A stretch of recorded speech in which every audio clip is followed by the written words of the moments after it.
Hello મિત્રો, welcome back to one and only હિત study. હિત સ્ટડીમાં તમારા બધાનું સ્વાગત છે. ક્વેશ્ચન નંબર 1 આપણી સમક્ષ આવી ગયો છે. જમ્મુ કાશ્મીર દ્વારા નવું બંધારણ ક્યારે સ્વીકારવામાં આવ્યું હતું? ભાઈ, બંધારણના ઇતિહાસમાંથી કાઢવામાં આવેલો આ પ્રશ્ન છે. તો જમ્મુ કાશ્મીર દ્વારા નવું બંધારણ ક્યારે સ્વીકારવામાં આવ્યું હતું? મિત્રો યાદ રાખજો, 17 નવેમ્બર 1956ના રોજ ભાઈ જમ્મુ કાશ્મીરનું જે નવું બંધારણ હતું એ સ્વીકારવામાં આવ્યું હતું. અને એના માટે સ્પેશિયલ કલમો પણ એડ થઈ હતી, જે આપણા પીએમ નરેન્દ્રભાઈ મોદી દ્વારા નાબૂદ રદ પણ કરી નાખવામાં આવેલી છે. પણ ઇતિહાસમાં આવો સવાલ પૂછાય તો 17 નવેમ્બર 1956 યાદ રાખજો ભાઈ. આગળના પ્રશ્ન તરફ વધીએ મારા વાલા મિત્રો. ભારતની બંધારણીય સભામાં કયા દિવસે જનગણ મન અને વંદે માતરમને રાષ્ટ્રગીત અને રાષ્ટ્રગાન તરીકે સ્વીકારવામાં આવ્યું હતું, જાહેર કરવામાં આવ્યું હતું? ભાઈ, નેશનલ સોંગ એન્ડ નેશનલ એન્થમમાંથી કાઢેલો પ્રશ્ન છે ભાઈ. તો જનગણ મન અને વંદે માતરમ આ બંનેને ક્યારે સ્વીકારવામાં આવ્યું હતું? તો યાદ રાખજો, 24/1 એટલે કે 24 જાન્યુઆરી 1950ના રોજ ભાઈ આ બંનેને સ્વીકારવામાં આવ્યું હતું. 1946માં મળેલ ભારતની સૌપ્રથમ 1946માં ભારતની સૌપ્રથમ બંધારણ સભાના કાર્યકારી અધ્યક્ષનું નામ જણાવો. કોણ હતા કાર્યકારી અધ્યક્ષ? તો યાદ રાખજો મિત્રો, કોણ હતા કાર્યકારી અધ્યક્ષ તરીકે? ભાઈ યસ, ડૉક્ટર સચ્ચિદાનંદ સિન્હા. ડૉક્ટર સચ્ચિદાનંદ સિન્હા, બરોબર. એ કોણ હતા? તો કાર્યકારી અધ્યક્ષ હતા. શેના કાર્યકારી અધ્યક્ષ? તો યાદ રાખજો, બંધારણ સભાના કાર્યકારી અધ્યક્ષ હતા ભાઈ. ભારતની બંધારણીય સભામાં રાષ્ટ્રગીત અને રાષ્ટ્રગાનનો કયા દિવસે સ્વીકાર કરવામાં આવ્યો? ફરીવાર પ્રશ્ન રિપીટ છે મારા વાલા મિત્રો. 24/1/1950ના રોજ ભાઈ રાષ્ટ્રગાન, બરોબર, અને રાષ્ટ્રગીત આ બંનેને સ્વીકારવામાં આવ્યું. ત્યારબાદનો મોસ્ટ આઈએમપી પ્રશ્ન, ભારતનું બંધારણ કયા દિવસે મંજૂર કરવામાં આવ્યું? ભાઈ, ભારતનું બંધારણ કયા દિવસે મંજૂર થયું? તો મિત્રો આ બધાને આવડે ભાઈ. જો મંજૂર થયું, મંજૂર અને અમલ એટલે કે લાગુ, આ બંનેમાં ડિફરન્સ છે, તફાવત છે ભાઈ. મંજૂરીની તારીખ હોય તો 26/11/1949 યાદ રાખજો. ત્યારબાદ ભારતની પાર્લામેન્ટમાં ભાષાકીય ધોરણે રાજ્યોની પુનઃરચના કરી મુંબઈ અને વિદર્ભના 2 રાજ્યોને એક કરીને સ્ટેટ ઓફ બોમ્બે તરીકેનું અસ્તિત્વ સ્થાપ્યું. આ બનાવ કયા વર્ષમાં બન્યો ભાઈ? આ બનાવ મિત્રો કયા વર્ષમાં બન્યો? તો યાદ રાખજો, 1950માં આ બનાવ બની ગયો. ક્યારે બની ગયો? 1950માં આ બનાવ બની ગયો. ભારતનું બંધારણ કયા દિવસે મંજૂર કરવામાં આવ્યું? ફરીવાર પ્રશ્ન આવ્યો ભાઈ. ભારતનું બંધારણ કયા દિવસે મંજૂર કરવામાં આવ્યું? તો 26/11/1949ના રોજ ભારતનું બંધારણ શું કરવામાં આવ્યું ભાઈ? મંજૂર કરવામાં આવ્યું. યાદ રાખજો, મંજૂર કરવામાં આવ્યું હતું ભાઈ. ભારતની બંધારણીય સભા દ્વારા રાષ્ટ્રગાન, જનગણ મન, નેશનલ એન્થમ પૂછાય તો જનગણ મન, અને રાષ્ટ્રગીત એટલે કે નેશનલ સોંગ પૂછાય તો વંદે માતરમ ને ક્યારે અધિકૃત રીતે માન્યતા આપવામાં આવી? તો 24 જાન્યુઆરી 1950ના રોજ 24 જાન્યુઆરી 1950ના રોજ ભાઈ અધિકૃત રીતે માન્યતા આપવામાં આવી. યાદ રાખજો મારા વાલા મિત્રો, આવા પ્રશ્નો પૂછાઈ શકે એમ છે. બંધારણીય સભામાં પંડિત જવાહરલાલ નહેરુ દ્વારા ભારતીય રાષ્ટ્રધ્વજની પસંદગી અંગેનો ઠરાવ ક્યારે રજૂ કરવામાં આવ્યો? જો ફરીવાર મિત્રો, બંધારણીય સભામાં પંડિત જવાહરલાલ નહેરુ દ્વારા ભારતીય રાષ્ટ્રધ્વજની પસંદગી અંગેનો ઠરાવ ક્યારે રજૂ કરવામાં આવ્યો? તો મિત્રો 9મા પ્રશ્નનો સચોટ જવાબ બી એટલે કે 22 જુલાઈ 1947ના રોજ ભાઈ નહેરુ દ્વારા રાષ્ટ્રધ્વજની પસંદગી અંગેનો ઠરાવ રજૂ કરવામાં આવ્યો. ભારતના સ્વાતંત્ર્ય સંગ્રામના સમયમાં 26 જાન્યુઆરી 1930નો દિવસને ઇન્ડિયન નેશનલ કોંગ્રેસ દ્વારા દેશભરમાં કયા દિવસ તરીકે ઉજવવામાં આવે છે મારા વાલા મિત્રો? આનો જવાબ તમને બધાને આવડતો હોય ભાઈ. આ દિવસને સ્વતંત્ર્ય દિન, બરોબર, એટલે કે પૂર્ણ સ્વરાજ દિન. B option is the right answer in this question. સ્વાતંત્ર્ય દિન પૂર્ણ સ્વરાજ દિન તરીકે ઉજવવામાં આવે છે. ત્યારબાદ 11મો પ્રશ્ન, ભારત દેશને આઝાદી મળે તે પહેલાં ભારતની બંધારણ સભાની પ્રથમ બેઠક ડિસેમ્બર 1946માં મળી હતી. આ બેઠકમાં બંધારણ સભાના કાયમી અધ્યક્ષ તરીકે કોની નિમણૂક કરવામાં આવી હતી? આવો પ્રશ્ન છે. તો યાદ રાખજો મિત્રો, આનો સાચો જવાબ આવે છે ડૉક્ટર રાજેન્દ્ર પ્રસાદ. ભાઈ એના કાયમી અધ્યક્ષ તરીકે ભાઈ એમની નિમણૂક કરવામાં આવી હતી. ભાઈ ડૉક્ટર રાજેન્દ્ર પ્રસાદની વાત છે. જો બંધારણ સભાના કાયમી અધ્યક્ષની વાત છે ભાઈ, ડ્રાફ્ટિંગ કમિટીની અથવા તો શું કહેવાય ભાઈ, ખરડા સમિતિની વાત નથી. એટલે પ્રશ્નમાં કન્ફ્યુઝ જરા પણ ન થતા મારા વાલા મિત્રો. બંધારણ સભામાં કયા દિવસે જનગણ મન ગીતને રાષ્ટ્રગીત તરીકે જાહેર કરવામાં આવ્યું હતું? બધાને આવડતો પ્રશ્ન. 24 જાન્યુઆરી 1950ના રોજ સાચો જવાબ આવે મારા વાલા મિત્રો, યાદ રાખજો.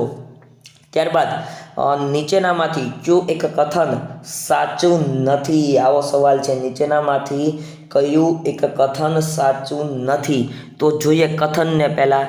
તો રાષ્ટ્રગીત વંદે માતરમની રચના બંકિમચંદ્ર ચેટર્જીએ મૂળ બંગાળી ભાષામાં કરી હતી. Yes, this is the right sentence.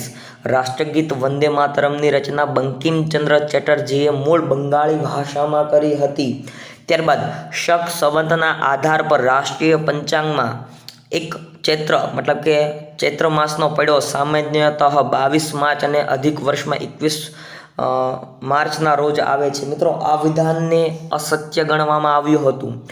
ભારતના રાષ્ટ્રીય ધ્વજના પ્રાથમિક રૂપને બંધારણ સભાએ 22 જુલાઈ 1947 અપનાવેલ હતું. બરોબર, આને પણ અસત્ય ગણવામાં આવ્યું હતું. રવિન્દ્રનાથ ટાગોર દ્વારા મૂળ બંગાળીમાં રચાયેલ ગીત જનગણ મનના હિન્દી આવૃત્તિને બંધારણ સભાએ ભારતના રાષ્ટ્રગીતના રૂપમાં 24 જાન્યુઆરી 1950ના રોજ સ્વીકાર્યું. Yes, this is the right sentence. તો આ રીતના પ્રશ્નો પણ પૂછાઈ શકે છે ભાઈ આવનારી એક્ઝામમાં. તમે તમારી તૈયારીમાં રહેજો મારા વાલા મિત્રો. આગળ વધીએ. ઓગસ્ટ 1947ના રોજ ભારતીય સંસદના મધ્યસ્થ હોલ એટલે કે બંધારણીય કક્ષના છાપરા ઉપર બંધારણ સભાના પ્રમુખ આમંત્રણ અનુસાર ભારતનો ધ્વજ કોના દ્વારા લહેરાવવામાં આવ્યો હતો? મિત્રો આનો સાચો જવાબ, યસ, આનો સાચો જવાબ આવે છે ભાઈ લોર્ડ માઉન્ટન બેટન દ્વારા. ભાઈ લોર્ડ માઉન્ટ બેટન દ્વારા ઓગસ્ટ 1947ના રોજ બંધારણીય સંસદના મધ્યસ્થ હોલમાં બંધારણ કક્ષમાં એના છાપરા ઉપર બંધારણ સભાના પ્રમુખ દ્વારા આમંત્રણ અનુસાર ભારતનો ધ્વજ કોના દ્વારા? લોર્ડ માઉન્ટ બેટન દ્વારા લહેરાવવામાં આવ્યો હતો. બંધારણ સભાએ ક્યારે રાષ્ટ્રગીત સ્વીકાર્યું? બંધારણ સભાએ ક્યારે રાષ્ટ્રગીત સ્વીકાર્યું? તો આનો સાચો જવાબ આવે 24 January 1950 is the right answer in this question. વર્ષ 1900ની વાત આપણે બહુ કરી, પણ જોઈએ અહીંયા પ્રશ્ન થોડોક હટકે છે ભાઈ. વર્ષ 1687માં ભારતમાં સૌપ્રથમ મહાનગરપાલિકાની સ્થાપના ક્યાં કરવામાં આવી હતી? જો સાલવારી સહિત યાદ રાખજો મિત્રો.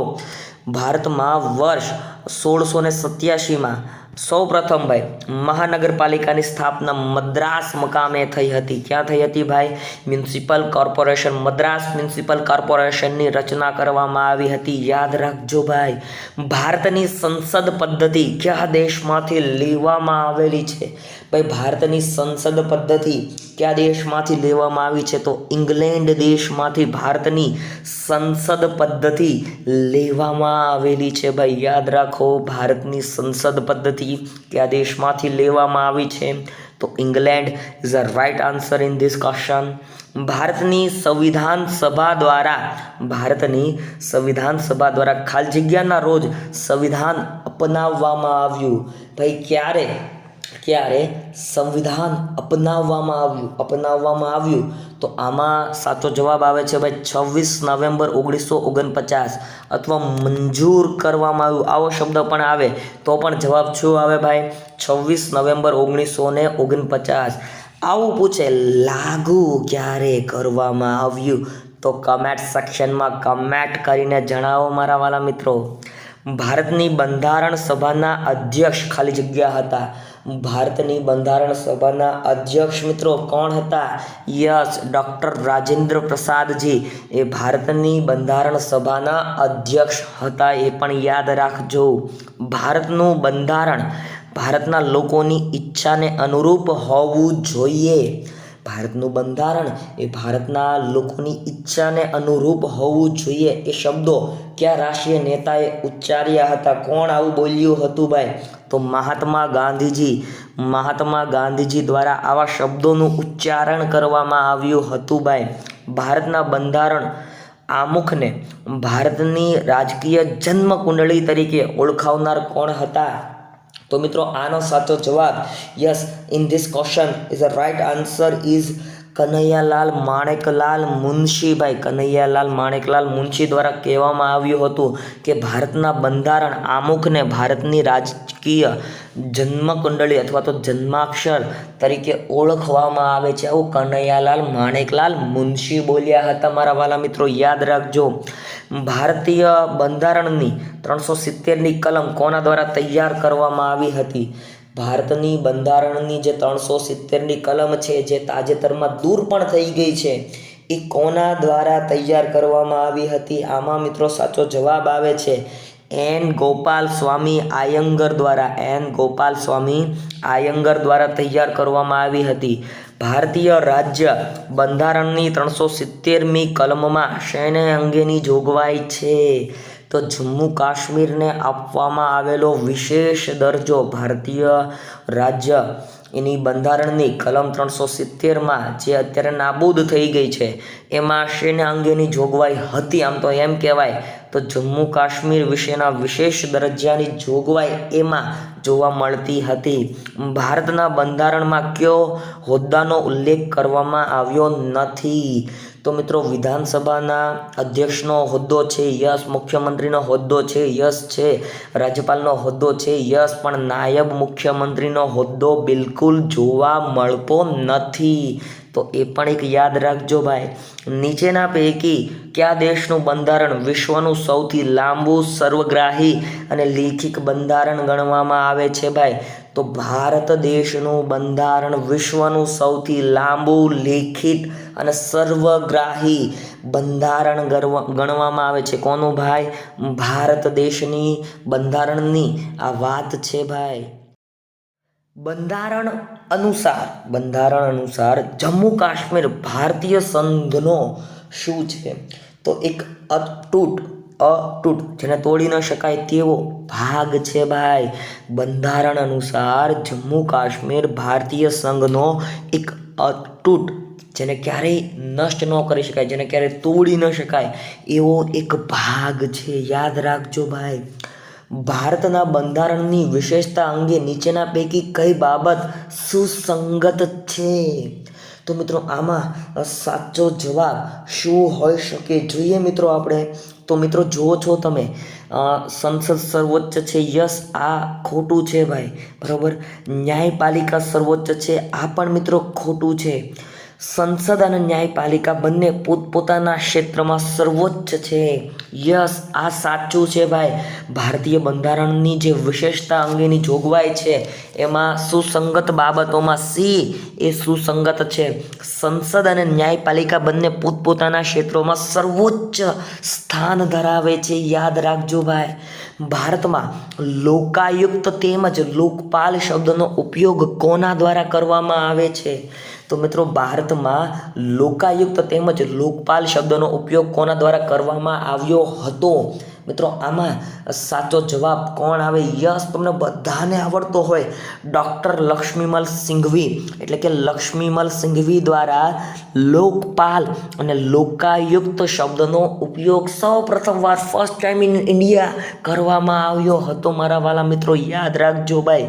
આવો પ્રશ્ન પૂછાઈ શકે એવો છે ભાઈ. આગળ વધીએ. રાષ્ટ્રીય મુદ્રા નીચે સત્યમેવ જયતે કઈ લિપિમાં લખાયેલ છે? ભાઈ રાષ્ટ્રીય મુદ્રા નીચે સત્યમેવ જયતે કઈ લિપિમાં લખાયેલ છે? તો મિત્રો એ કઈ લિપિમાં? દેવનાગરી લિપિમાં લખાયેલ છે. દેવનાગરી લિપિ is a right answer in this question. Devanagari લિપિમાં લખાયેલ છે ભાઈ. નીચેના પૈકી કઈ જોડી સાચી નથી? આવા પ્રશ્નો મોસ્ટ આઈએમપી પૂછાઈ શકે. આવનારી કોઈ પણ એક્ઝામ લઈ લો.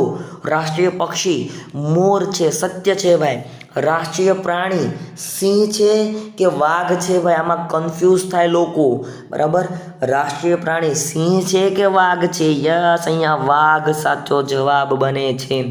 રાષ્ટ્રીય ફૂલ કમળ છે, સાચું છે ભાઈ. રાષ્ટ્રીય ફળ કેરી છે, સાચું છે. તો અહીંયા વાઘવાળો આન્સર ખોટો બને છે, એ સાચું નથી. ભારતના બંધારણ દ્વારા સ્વીકૃત સત્યમેવ જયતે રાષ્ટ્રીય સૂત્ર નીચેના પૈકી કયા પ્રાચીન ગ્રંથમાંથી લેવામાં આવ્યું છે? તો એ મિત્રો મુંડકોપનિષદમાંથી લેવામાં આવ્યું છે ભાઈ. ઉપનિષદોમાંથી લેવામાં આવ્યું છે અને એમાં પણ નામ આપ્યું છે મુંડકોપનિષદમાંથી લેવામાં આવ્યું છે ભાઈ.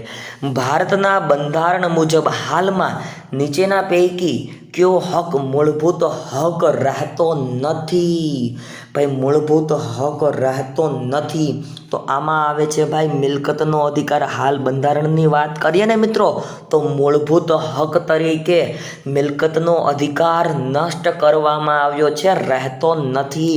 પણ મૂળભૂત અધિકારો કયા કયા છે? તો બંધારણીય ઇલાજનો અધિકાર, સમાનતાનો અધિકાર, શોષણ સામે રક્ષણનો અધિકાર, આ બધા મૂળભૂત અધિકારો છે, મૂળભૂત હક છે ભાઈ.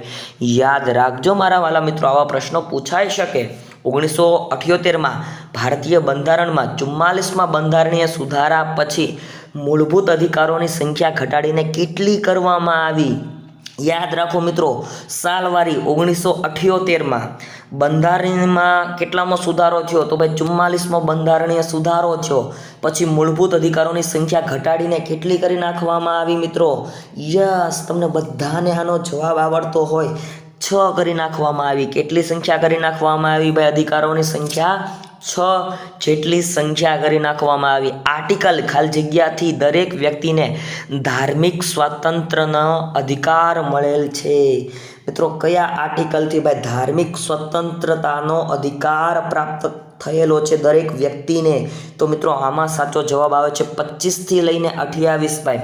25થી લઈને 28 સુધીની જે આર્ટિકલ છે, કલમો છે, એમાં સ્પષ્ટ સૂચના છે ધાર્મિક સ્વાતંત્રતાનો અધિકાર જોવા મળી રહ્યો છે.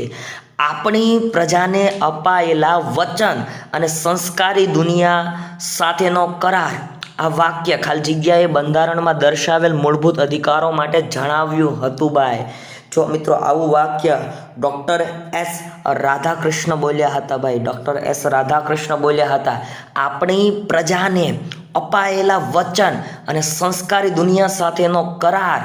એટલે ભાઈ, એટલે જ આપણું બંધારણ. આવું doctor Radhakrishna, S Radhakrishna, doctor Sarvepalli Radhakrishna બોલ્યા હતા મારા વાલા મિત્રો, યાદ રાખજો ભાઈ. ત્યારબાદ ભારતના બંધારણના મૂળભૂત હકોના ભાગને કયા નામે ઓળખવામાં આવે છે? તો ભાઈ એને મેગ્ના કાર્ટા કહેવાય. શું કહેવાય ભાઈ? એને મેગ્ના કાર્ટા તરીકે ઓળખવામાં આવે છે. શેની વાત છે? ભારતના બંધારણના મૂળભૂત હકોના ભાગને કયા નામે ઓળખવામાં આવે? તો મેગ્ના કાર્ટા તરીકે એને ઓળખવામાં આવે છે. ત્યારબાદ જ્યારે વ્યક્તિની ધરપકડ કરાય ત્યારે ભાઈ, જ્યારે કોઈ વ્યક્તિની ધરપકડ કરવામાં આવે છે ત્યારે શું જરૂરી છે? તેની ધરપકડના કારણોની જાણ કર્યા સિવાય કસ્ટડીમાં રાખી શકાય નહીં. યસ મિત્રો, તેને ધરપકડની જાણ કરવાની હોય, કારણની જાણ કરવાની હોય અને એમનામ કસ્ટડીમાં રાખી શકાય નહીં. તેને પસંદગીના ધારાશાસ્ત્રી એટલે વકીલ દ્વારા રજૂઆત કરવાનો અધિકાર પ્રાપ્ત થાય. તેને 24 કલાકમાં કોઈ પણ મેજિસ્ટ્રેટ સામે રજૂ કરવો જોઈએ. યસ, આમાં 3 સાચા વિધાનો છે ભાઈ. નીચેનામાંથી કયો મૂળભૂત અધિકાર નથી? નીચેનામાંથી કયો મૂળભૂત અધિકાર નથી મારા વાલા મિત્રો? આમાં સાચો જવાબ આવે છે સંપત્તિનો અધિકાર. એ મૂળભૂત અધિકાર નથી, પણ સમાનતાનો અધિકાર એ મૂળભૂત અધિકાર છે. ધાર્મિક સ્વાતંત્રતાનો અધિકાર મૂળભૂત અધિકાર છે. શોષણ વિરુદ્ધનો અધિકાર મૂળભૂત અધિકાર છે. તો યાદ રાખજો મિત્રો, આવા પ્રશ્નો તમારે આવનારી એક્ઝામમાં ગમે ત્યારે ડોકિયું કરી શકે છે ભાઈ, યાદ રાખતા જાઓ. આગળના પ્રશ્ન તરફ વધીએ. ભારતીય બંધારણના અનુચ્છેદ 19 હેઠળના સ્વાતંત્ર્યના અધિકાર સંદર્ભમાં નીચેનામાંથી કયું વિધાન સાચું છે? તો options will be provided. Options તમને આપેલા છે ભાઈ, જોઈ રહ્યા છો. ફક્ત ભારતના નાગરિકોને જ બક્ષવામાં આવ્યા છે. આમાં વિધાનોમાં તમે જોઈ રહ્યા છો કયું વિધાન સાચું છે. યસ મિત્રો, પહેલું જ વિધાન અહીંયા સાચું છે ભાઈ. અહીંયા પહેલું જ વિધાન સાચું બને છે ભાઈ, બરાબર. ભારતની બંધારણના અનુચ્છેદ 19 હેઠળના સ્વાતંત્ર્યનો જે અધિકાર છે એના સંદર્ભે કયું વિધાન સાચું છે? તો ફક્ત ને ફક્ત ભારતના નાગરિકોને જ બક્ષવામાં આવ્યા છે. આ વિધાન અહીં સંપૂર્ણ સત્ય બને છે, સાચું બને છે ભાઈ. કોઈ પણ વ્યક્તિનો ફોન ટેપ કરવો એ બંધારણના મૂળભૂત અધિકારોના કયા મૂળભૂત અધિકારોનું ઉલ્લંઘન છે? જો બંધારણમાં ઘણા બધા મૂળભૂત અધિકારો છે અને એમાં પણ કોઈ પણ વ્યક્તિનો ફોન ટેપ કરવો, ફોન રેકોર્ડિંગ કરવું, એ યાદ રાખજો સ્વતંત્રતાનો અધિકારનો ભાઈ હનન કરવું કહેવાય. સ્વતંત્રતાના બંધારણનો જે અધિકાર છે એનું પાલન ન કરવું, હનન કરવું કહેવાય છે. યાદ રાખજો.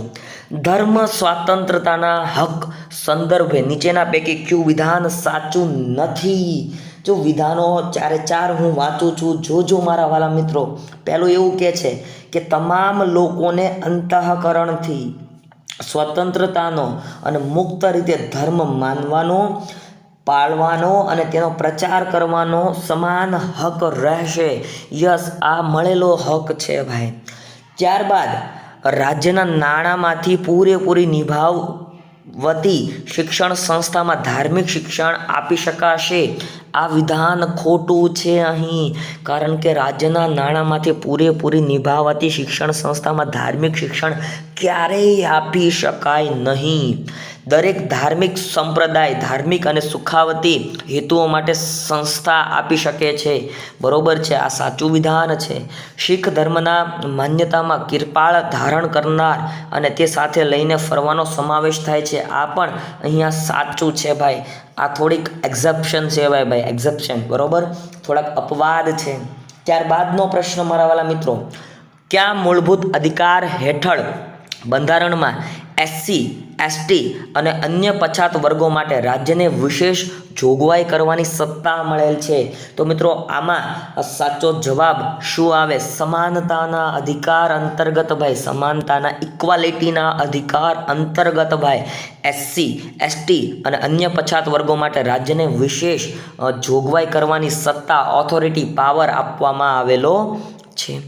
6 થી કયા વર્ષ સુધીની વાત છે ભાઈ? 6 થી લઈને કયા વર્ષની ઉંમર સુધીના દરેક બાળકને તેની નજીકની શાળામાં પ્રાથમિક શિક્ષણ પૂરું થતાં સુધી મફત અને ફરજિયાત શિક્ષણ મેળવવાનો હક છે ભાઈ. 6 થી લઈને 14 ભાઈ, 6 થી લઈને 14 વર્ષના બાળકને પોતાનું એજ્યુકેશન, પ્રાઇમરી લેવલનું એજ્યુકેશન પૂરું કરવાનો એને હક મળેલો છે ભાઈ. Yes, is the right. જોઈએ આગળના પ્રશ્નો ભાઈ. ભારતીય બંધારણ અન્વયે કોઈ જ્ઞાતિ કે પેટા જ્ઞાતિને અનુસૂચિત જાતિમાં સમાવેશ કરવો કે કેમ તેનો નિર્ણય કરવાની સત્તા કોને આપવામાં આવેલી છે? તો યાદ રાખજો, ભારત દેશના રાષ્ટ્રપતિને ભાઈ, રાષ્ટ્રપતિને સંપૂર્ણ સત્તા છે કોઈ પણ જ્ઞાતિ, પેટા જ્ઞાતિઓને અનુસૂચિત જાતિમાં સમાવેશ કરવો કે ન કરવો એની સત્તા સંપૂર્ણ રાષ્ટ્રપતિ હસ્તગત છે ભાઈ. ત્યારબાદ ભારતના કયા રાષ્ટ્રપતિએ તેમને મળેલી વિશેષ સત્તા પોકેટ વીટો અંતર્ગત સંસદે પસાર કરેલા બિલ લાંબા સમય સુધી પોતાની પાસે મૂકી રાખ્યું હતું? પોકેટ વીટોનો ઉપયોગ કરનાર રાષ્ટ્રપતિનું નામ પૂછ્યું ભાઈ, તો એ હતા જ્ઞાની ઝૈલ-સિંઘ. કોણ હતા ભાઈ? જ્ઞાની ઝૈલ-સિંઘ. બહુ જ્ઞાની માણસ હતા ભાઈ, જ્ઞાની ઝૈલ-સિંઘ. નવા કરવેરા નાખવા અથવા હયાત કરવેરામાં વધારો ઘટાડો કરવા માટે જરૂરી પ્રસ્તાવ સંસદ સામે મૂકવા માટે ખાલી જગ્યાની મંજૂરી લેવી જરૂરી છે. તો મિત્રો આમાં સાચો જવાબ શું આવે? આમાં મિત્રો સાચો જવાબ આવે છે, યાદ રાખજો, કોની મંજૂરી લેવી પડે છે ભાઈ? રાષ્ટ્રપ્રમુખની એટલે કે રાષ્ટ્રપતિની મંજૂરી આવશ્યક બને છે. ભારતીય સંવિધાનની જોગવાઈઓ અનુસાર મુખ્ય ચૂંટણી કમિશનર અને બીજા ચૂંટણી કમિશનરોની નિમણૂક કોણ કરે છે? તો ભાઈ એના અંતર્ગત રાષ્ટ્રપતિ મુખ્ય ચૂંટણી કમિશનર અને અન્ય ચૂંટણી કમિશનરોની નિમણૂક કરે છે. કેન્દ્રીય જાહેર સેવા આયોગ UPSC union public service commission પોતાનો વાર્ષિક અહેવાલ કોને સુપ્રત કરે છે ભાઈ? તો યાદ રાખજો મિત્રો, એ કોને સુપ્રત કરે છે? સંસદ આવે કે રાષ્ટ્રપતિ આવે? યસ, રાષ્ટ્રપતિને સુપ્રત કરે છે. કોને સુપ્રત કરે છે ભાઈ? રાષ્ટ્રપતિને. રાષ્ટ્રપતિ જ્યારે કોઈ વિધેયકને કોઈ પણ નિર્ણય લીધા સિવાય લાંબા સમય સુધી પોતાની પાસે મૂકી રાખે તો તે સત્તાને કયા નામથી ઓળખવામાં આવે છે? જો કોઈ પણ પ્રકારનો નિર્ણય લીધા વગર પોતાની પાસે સાચવીને મૂકી દે એને શું કહેવાય? એને મિત્રો પોકેટ વીટો કહેવાય. શું કહેવાય ભાઈ? પોકેટ વીટો કહેવાય છે. ત્યારબાદનો પ્રશ્ન જોઈએ મિત્રો, કોઈ ચોક્કસ રાજ્ય માટે કોઈ જ્ઞાતિને અનુસૂચિત જાતિ કે અનુસૂચિત જનજાતિ તરીકે જાહેર કરી શકે છે. કોણ જાહેર કરી શકે છે? તો રાષ્ટ્રપતિ જ, માત્ર ને માત્ર રાષ્ટ્રપતિ જ તે કોઈ જ્ઞાતિ અને અનુસૂચિત જાતિ, અનુસૂચિત જનજાતિ કે ઓબીસીમાં જાહેર કરી શકે છે. યાદ રાખજો મારા વાલા મિત્રો, આવા પ્રશ્નો ડેફિનેટલી આવનારી એક્ઝામમાં ડોક્યુ કરી શકે છે.